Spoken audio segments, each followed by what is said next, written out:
찬송가 305장입니다.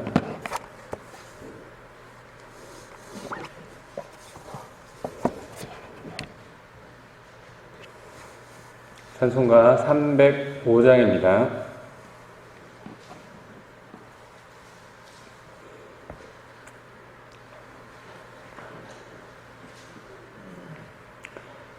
나 같은 죄인 살리신 주의 놀라와 잃었던 생명 찾았고 광명을 얻었네.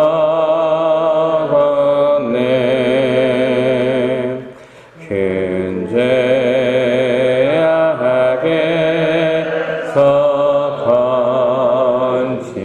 건지신 주의 고마워. 나 처음 믿은 그 시간 귀하고 귀하다. 이제껏 내가 산 것도 주님의 은혜라. 또 나를 찾아보냐게 인도해 주시니 거기서 우리 영원히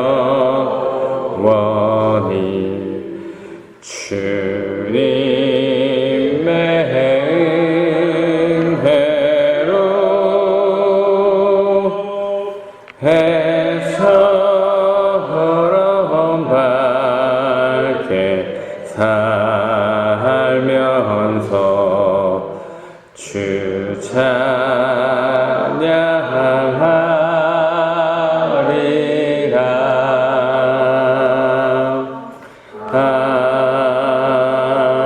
아멘.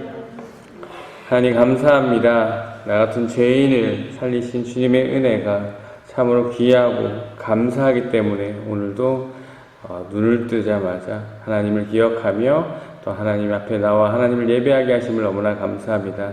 이렇게 연장시켜 주신 이 하루, 또 이 생명, 또 이 인생 온전히 하나님께 드려질 수 있는 그런 하루가 될 수 있도록 인도하여 주시옵소서. 감사합니다. 예수님 이름으로 기도드립니다. 아멘. 오늘 우리에게 주신 하나님의 말씀은 출애굽기 21장 12절부터 36절까지 말씀입니다. 출애굽기 21장 12절에서부터 36절까지 말씀입니다. 제가 봉독해 드리겠습니다. 사람을 쳐 죽인 자는 반드시 죽을 것이나 만일 사람이 고의적으로 한 것이 아니라 나 하나님이 사람을 그의 손에 넘긴 것이면 내가 그를 위하여 한 곳을 정하리니 그 사람이 그리로 도망할 것이며 사람이 그의 이웃을 고의로 죽였으면 너는 그를 내 제단에서라도 잡아내려 죽일지니라. 자기 아버지나 어머니를 치는 자는 반드시 죽일지니라. 사람을 납치한 자가 그 사람을 팔았든지 자기 수하에 두었든지 그를 반드시 죽일지니라. 자기의 아버지나 어머니를 저주하는 자는 반드시 죽일지니라. 사람이 서로 싸우다가 하나가 돌이나 주먹으로 그의 상대방을 쳤으나 그가 죽지 않고 자리에 누웠다가 지팡이를 짚고 일어나 걸으면 그를 친 자가 형벌은 면하되 그간의 손해를 배상하고 그가 완치되게 할 것이니라. 사람이 매로 그 남종이나 여종을 쳐서 당장에 죽이면 반드시 형벌을 받으려니와 그가 하루나 이틀을 연명하면 형벌을 면하리니 그는 상전의 제삼이니라. 사람이 서로 싸우다가 임신한 여인을 쳐서 낙태하게 하였으나 다른 해가 없으면 그의 남편의 청구대로 반드시 벌금을 내되 재판장의 판결을 따라 낼 것이니라. 그러나 다른 해가 있으면 갚되 생명은 생명으로, 눈은 눈으로, 이는 이로, 손은 손으로, 발은 발로, 된 것은 된 것으로, 상하게 한 것은 상하게 함으로, 때린 것은 때림으로 갚을지니라. 사람이 그 남종의 한 눈이나 여종의 한 눈을 쳐서 상하게 하면 그 눈에 대한 보상으로 그를 놓아줄 것이며, 그 남종이나 여종의 이를 쳐서 빠뜨리면 그 이에 대한 보상으로 그를 놓아줄지니라. 소가 남자나 여자를 받아 죽이면 그 소는 반드시 돌로 쳐서 죽일 것이요 그 고기는 먹지 말 것이며, 임자는 형벌을 면하려니와 소가 본래 받는 버릇이 있고 그 임자는 그로 말미암아 경고를 받았으되 단속하지 아니하여 남녀를 막론하고 받아 죽이면 그 소는 돌로 쳐 죽일 것이고 임자도 죽일 것이며, 만일 그에게 속죄금을 부과하면 무릇 그 명령한 것을 생명의 대가로 낼 것이요 아들을 받든지 딸을 받든지 이 법규대로 그 임자에게 행할 것이며, 소가 만일 남종이나 여종을 받으면 소 임자가 은 30세겔을 그의 상전에게 줄 것이요 소는 돌로 쳐서 죽일지니라. 사람이 구덩이를 열어두거나 구덩이를 파고 덮지 아니하므로 소나 나귀가 거기에 빠지면 그 구덩이 주인이 잘 보상하여 짐승의 임자에게 돈을 줄 것이요 죽은 것은 그가 차지할 것이니라. 이 사람의 소가 저 사람의 소를 받아 죽이면 살아있는 소를 팔아 그 값을 반으로 나누고 또한 죽은 것도 반으로 나누려니와, 그 소가 본래 받는 버릇이 있는 줄을 알고도 그 임자가 단속하지 아니하였으면 그는 소를 갚을 것이요 죽은 것은 그가 차지할지니라. 아멘. 오늘도 주신 본문을 통해서 또 본문이 말하고자 하는 것이 무엇인지를 발견하시고, 또 본문을 통해서 하나님께서 오늘 나에게 주시고자 하시는 말씀이 무엇인지를 깨닫는 귀한 은혜의 시간이 되시길 바랍니다. 20장에 들어오면서 하나님께서는 모세를 통해서 십계명을 주셨습니다. 그리고 토요일날 보셨듯이 하나님을 사랑하는 법에 대해서 말씀하셨고, 이어서 21장에 들어오면서 1절에서부터 11절까지 종과 관련된 법에 대해서 이야기하셨고, 그리고 오늘 본문은 크게 이제 두 가지로 나누죠. 보시면 폭행에 대해서, 그리고 임자 있는, 그러니까 주인이 있는 것에 대한 책임에 대한 법에 대해서 오늘 말씀하고 있는데, 이게 무엇에 대한 얘기입니까?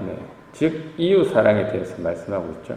십계명이 끝나고 하나님에 대한 사랑을 말하였고, 그 다음에 이웃에 대한 사랑을 말하고 있는 그런 중에 있는 말씀이고요. 오늘 말씀 구체적으로 살펴보겠습니다. 12절입니다. 사람을 쳐 죽인 자는 반드시 죽일 것이나. 사람을 죽인 자는 똑같이 죽임을 당하게 하라는 법이죠. 그러나 예외가 있습니다. 무엇입니까? 13절에 보니까요, 만일 사람이 고의적으로 한 것이 아니라 나 하나님이 사람을 그의 손에 넘긴 것이면 내가 그를 위하여 한 곳을 정하리니 그 사람이 그리로 도망할 것이며, 살인한 자는 죽임을 당해야 하는데 그것이 고의가 아니라면 이제 도피성으로 피할 수 있는 법을 말씀해 주고 계십니다. 그리고 15절입니다. 자기 아버지나 어머니를 치는 자는 반드시 죽일지니라. 여기서 치는 자라는 단어가 이제 치다, 때리다, 죽이다 라는 의미를 가지고 있습니다. 이 부모에 대해서 성경은 치거나 또 때리기만 해도 죽여라 라고 되어 있을 만큼 단호합니다. 왜 그렇습니까? 첫째로 부모는 자식에게 생명을 나누어 주신 분이고 가진 고생을 하시면서 키워주신 분들이기 때문이죠. 그리고 둘째로 믿는 사람에게 부모는 하나님께로부터 부여받은 권위를 가지고 한 가정을 이끌어가는 책임자들이기 때문입니다. 자식이 부모의 권위에 반항하는 것은 하나님이 주신 권위에 대항하는 것이기 때문에 큰 죄에 해당하는 것이죠. 그리고 십계명에도 인간과 관련된 가장 첫 번째 계명으로 부모를 공경하라 라고 나올 정도로 성경은 부모에 대한 효를 중시하고 있습니다. 그리고 우리의 육적인 부모, 말고 또 영적인 부모가 하나님이시잖아요. 그래서 우리가 더욱더 부모에 대한 예를 중시하는 것 같습니다. 그래서 육적인 부모에 대해서 잘 못하는데 영적인 하나님에 대해 잘한다라는 것은 조금 불가능해 보이는 일이기도 합니다. 16절입니다. 사람을 납치한 자가 그 사람을 팔았든지 자기 수하에 두었든지 그를 반드시 죽일지니라. 사람을 납치해서 팔거나 수하에 둔 사람을 죽이라고 이제 이야기하죠. 그만큼 유괴도 자신의 마음대로 상대방의 인생, 상대방의 생명을 송두리째 뺏는다는 의미에서 살인과 같이 보고 있습니다. 아주 나쁜 행동이죠. 그래서 반드시 죽일지니라 라고 말씀하고 있습니다. 그런데 역사적으로 보면, 이스라엘 역사를 보면 이 법은 조금 많이 약해진 것 같습니다. 사람을 팔고 하는 것들. 왜냐하면 우리가 예수님 당시 가룟 유다가 예수님을 자신의 마음대로 당시 종교 지도자에게 팔았죠. 이 법이 그때도 여전히 강력했다면 이 가룟 유다가 그러한 예수님을 팔지 못했습니다. 만약에 팔았다가 정체가 걸리면 본인의 목숨을 잃어야 됐기 때문이죠. 그런데 팔았고 그리고 결국 본인이 스스로 끊었지만 목숨을 잃었습니다. 18절입니다. 싸우다가 상대방에게 상해를 입혔을 때는 치료비를 주고 고쳐줘야 하고, 또 20절은 주인이 종을 죽였다면 동일한 벌을 받을 것이고 종이 죽지 않았다면 주인은 벌을 받지 않을 것이다 라는 얘기. 그리고 22절은 두 사람이 싸우다가 피해를 받을 때 보상을 하라는 말씀이고요. 23절, 25절 말씀은 이제 동일 해법이라 해서 동일 복수법이라고 해서 보시면 그러나 다른 해가 있으면 갑대, 생명은 생명으로, 눈은 눈으로, 이는 이로, 손은 손으로, 발은 발로, 된 것은 된 것으로, 상하게 한 것은 사함으로, 때린 것은 때림으로 갚을지니라. 입은 대로, 피해를 입은 대로 갚으라는 말씀이죠. 이 동해 복수법, 동해 보복법이라는 이름 때문에 성경은 피해를 입은 대로 돌려주는 거구나 라고 생각할 수도 있지만, 물론 그런 부분도 있지만, 피해를 입힌 사람, 즉 가해자를 보호하기 위한 법의 의미도 여기 들어가 있습니다. 피해를 입은 사람에게 피해를 입은 사람이 이 가해자에게 되돌려 줄 때 이 당한 대로 그대로 갚아주지 않고 몇 배로 더 심하게 갚고 싶어 하는 것은 당연한 것이죠. 그런데 그렇게 두세 배로 더 아프게 복수하는 것이 아니라 피해를 입은 만큼 피해를 주라는 말씀입니다. 가해자도 죄를 짓긴 했지만 사람임을, 그래서 그 생명을 지켜주라는 것이죠. 그래서 이 법을 복수 제한법이라고도 합니다. 복수를 제한하는 법이라고 부르죠. 또 피해자가 복수를 하다 보니까 자신 역시 가해자가 되는 경우도 발생하죠. 그러한 사태를 미리 막는 법이기도 합니다. 그리고 이제 피해 입은 대로 돌려주게 된다는 것을 알면 그러니까 살인을 하게 되면 내가 살인을 당할 것이다 라는 것을 알게 되면 쉽게 살인을 하지 못하겠죠. 범죄를 예방하는 그러한 효과도 있습니다. 28절부터 주인이 있는 소유물에 대한 법인데요. 그 예로 기르던 소가 사람을 죽이게 되면 그 소는 죽게 되고, 이에 대해서 소의 주인은 책임은 없지만 만약에 평소에 소주인이 소가 사람을 들이받는 버릇이 있는 것을 아는 상태에 소를 관리했다가 소가 사고를 치면 어떻게 됩니까? 주인도 똑같이 죽게 되는 그러한 것을 얘기하고 있고요. 31절부터 이 소가 아이를 죽였을 때 소를 죽이라는 얘기고, 또 소가 종을 죽였을 때 죽임을 당한 종에게 주인이 보상을 해주라는 얘기고, 또 33절부터는 구덩이에 대한 얘기입니다. 어떤 사람의 소유인 구덩이를 열어놓거나 파놓고 덮어놓지 않고 있다가 이 소나 나귀가 빠져서 죽으면 구덩이의 주인이 그 짐승의 주인에게 돈으로 보상하라라는 말씀이고, 소가 소를 들이받아 죽였을 때 이 살아있는 소를 팔아 반반 나누게 하고 죽은 소도 똑같이 나누어 가지라고 하는데, 그 소가 이 들이받는 버릇이 있다는 것을 이미 주인이 알고 있었음에도 그 소를 지키지 아니하고 관리하지 아니하고 그 소가 살아있는 소를 죽였을 경우에는 죽은 소의 주인에게 그러니까 살아있는 소를 팔며 살아서 죽은 소의 주인에게 팔아서 주고, 또 죽은 소는 그 소를 죽게 한 주인이 가지도록 하고 있습니다. 오늘 이 말씀 정리 한번 해보겠습니다. 오늘은 시작할 때 말씀드렸처럼 이 본문은 크게 두 가지로 나누고 있습니다. 다른 사람의 몸을 해치는 것에 대한 관련된 법과 주인이 있는, 그러니까 임자가 있는 동물 또 임자가 있는 구덩이에 대한 관리법에 대해서 말씀하고 있습니다.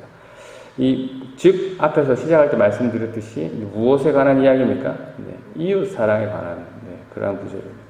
오늘 본문에 나타난 이웃 사랑의 핵심을 한번 보면 첫 번째로 생명 존중 사상입니다. 이웃의 생명을 존중하지 못하고 살인하는 사람은 똑같이 존중받지 못할 것이다 라는 것이죠. 자신의 생명을 주신 부모님, 또 타인의 생명을 유기해서 자신의 마음대로 하려는 것, 동물의 생명까지도 존중받아야 된다, 귀하다라는 것이죠. 심지어 이 성경은 살인죄를 저지른 사람의 생명도 귀하다라는 것을 말씀해 주고 있습니다. 생명 존중, 성경에 나타나 있는 아주 귀한 법입니다. 이러한 의미에서 하나님의 이름으로 예전에 이슬람 교도들을 죽였던 십자군 전쟁과 같은 이 과거의 기독교는 성경을 제대로 해석하지 못한 잘못된 행동이었음을 우리가 보게 됩니다. 또 오늘 본문에 나타난 이웃의 사랑의 한 모습은 이 죄에 대해서 알고 저지르느냐 모르고 저지르느냐입니다. 이 모르고 실수로 저지른 죄에 대해서는 죄값이 있긴 하지만 상대적으로 약합니다. 하지만 이 알고 저지르는 이 죄에 대해서는 살인죄와 같이 가차없음을 우리가 보게 되죠. 오늘 이 말씀, 두 말씀 묵상합니다. 그리스도인으로서 우리는 타인을 폭행하고 살인하는 것, 경험이 많습니까? 사실 없죠. 근데 살면서 누구를 죽여볼 일이 저희가 없잖아요. 근데 평생을 살아가면서 이 폭행을 얼마나 해봤을 것이며, 우리가 살인의 경험은 더더욱이 할 일이 없습니다. 그러면 이 말씀은 저희랑 상관없는 말씀이 됩니까? 아니죠. 하나님께서는 그때 당시 그 사람들에게만 하신 말씀이 아니라는 것이죠. 그럼 우리는 어떻게 이 말씀을 적용하면 될까요? 예수님의 말씀을 보겠습니다. 마태복음 5장 21절, 22절 말씀인데요. 옛사람에게 말한 바 살인하지 말라. 누구든지 살인하면 심판을 받게 되리라고 하였다는 것을 너희가 들었으나 나는 너에게 이르노니 형제에게 노하는 자마다 심판을 받게 되고 형제를 대하여 라가라고 하는 자는 공에 잡혀가게 되고 미련한 놈이라고 하는 자는 지옥불에 들어가게 되리라. 뭐에 대한 얘기입니까?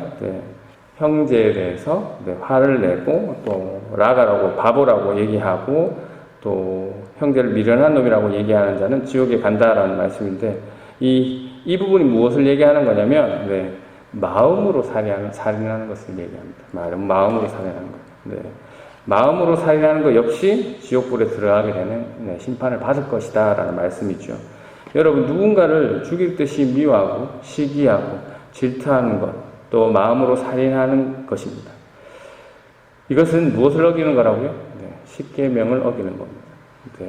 마음으로 다른 사람을 죽이는 자, 또 마음으로 다른 사람을 폭행하는 자, 어떻게 될까요? 똑같이 죽임을 당할 것입니다. 말씀에 비춰서 우리의 모습을 보기를 원합니다. 우리는 마음으로, 또 입술로, 눈으로, 또 가정에서, 일터에서, 또 교회에서 누구를 폭행하거나 죽이고 있지는 않는지 살피시기 바랍니다. 누군가를 폭행하고 살인했다면 반드시 하나님께서는 그 죄에 대한 심판을 하시는 분임을 잊지 마시고 꼭 회개하시기 바랍니다. 이웃사랑 중에 방법 중에 하나는 또 아까 말씀드렸지만 생명 존중입니다. 우리 하나님께서는 어떠한 생명이든지 소중히 여기시고 귀히 여기시는 그러한 분이십니다. 여러분은 어떻습니까? 이웃의 생명에 대해서 존중하고 귀히 여기고 있습니까? 동성애자들의 생명은 어떻습니까? 낙태한 자들의 생명은 어떻습니까? 간음하는 자들의 생명은 어떻습니까? 사람을 죽인 이 살인자들의 생명은 어떻습니까? 또 정치인들의 생명, 또 지금도 가난으로 죽어가고 있는 이 많은 아이들의 생명 어떻게 존중하고 계십니까? 우리가 다음으로 묵상할 것은 알고 행하는 죄입니다. 알고 짓는 죄들에 대해서 여러분은 어떻습니까? 알고 짓는 죄, 나는 없다라고 말할 수 있는 분이 있습니까? 저 역시도 마찬가지입니다. 알고 짓는 죄들이 너무 많습니다. 눈으로, 입으로, 또 언어로, 또 수많은 또 폭행과 마음의 살인을 했음을 고백합니다. 가정에서, 일터에서, 교회에서 알고 지은 죄들이 무엇이 있습니까? 이 시간 회개하시길 바랍니다. 내가 가진 소유 중에 그 위험성을 알고 있으면서 관리하지 않고 방치하고 있는 것은 없습니까? 그 소유를 나라고 한다면 여러분이 알고 있는 여러분의 위험성을 여러분이 알고 있으면서 평소에 관리 못하고 참아야 할 때 참지 못하고 방치하고 있다가 죄를 지은 적은 없습니까?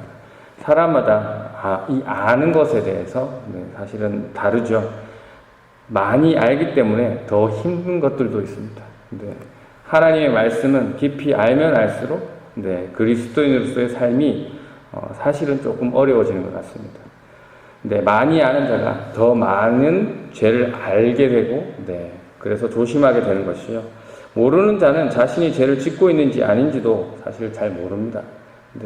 아는 자이기 때문에 하나님의 말씀을 아는 자이기 때문에 이웃의 다른 사람의 죄에 대해서 또 지적하고 정죄할 것이 아니라 먼저 율법을 더 많이 아는 하나님의 말씀을 더 많이 아는 내가 말씀의 나의 모습을 비춰봐야 할 것입니다. 그래서 하나님의 말씀을 더 많이 더 깊이 알면 알수록 겸손해질 수밖에 없는 게 그리스도인인 것 같습니다. 하나님 말씀을 잘 믿는 분들의 성품을 보면 하나같이 깊은 바다와 같은 그런 고요함이 있음을 우리가 많이 느끼죠. 알고 짓는 죄에 이어서 내 소유에 대한 부분도 이 확장해서 한번 생각해 보겠습니다. 여러분 사실 내 것이 있습니까? 여러분의 몸은 여러분의 것입니까? 여러분의 생각은 여러분 것입니까? 내 인생이 내 것입니까? 내 은행 통장에 있는 돈들이 내 겁니까? 내 재산들이 다 내 겁니까? 아니죠. 다 누구 겁니까? 하나님 것이죠. 그리스도인이라면 내가 가진 모든 것이 하나님 것임을 아는 자들입니다. 그러면 그걸 알면 그것으로 끝입니다. 하나님 것을 우리가 어떻게 관리하고 어떻게 사용해야 되는 것인지 우리가 고민하고 준비하고 계획하고 그렇게 사용해야 될 것입니다. 이 세상의 모든 생명의 주인은 누구십니까? 하나님이시죠. 하나님 것을 내 마음대로 해치려고 하는 것은 뭡니까? 범죄죠. 모든 것이 하나님 것임을 아는 자가 맡겨진 이웃을 사랑하지 않는 것, 범죄입니다. 이 이웃에게는, 이 이웃의 범주에는 가족들, 또 일터의 동료들, 우리 함께 신앙생활하는 교인들 등이 있을 것입니다. 바라옵기는 오늘 주신 말씀처럼 우리 영선의 식구들은 하나님이 귀히 여기는 그 생명을 함께 존중하며 이 세상의 주인이 누구인지 아는 자로서 주인의 뜻을 알기를 또 사모하시고 주인의 뜻대로 이웃을 사랑하는 저와 여러분이 되시기를 주님의 이름으로 축원합니다. 이 시간 함께 기도하실 때 오늘 주신 말씀 중에 성령 하나님께서 여러분에게 주시는 그 부분을 붙잡고 기도하시고 엘리베이터 봉사와 환우들을 위해서 또 우리 성도님들 중에 사랑하는 어머니를 하나님 곁으로 보낸 이 유가족들을 위해서 함께 기도해 주시고 개인 기도하시고 자유롭게 돌아가도록 하겠습니다. 기도하겠습니다.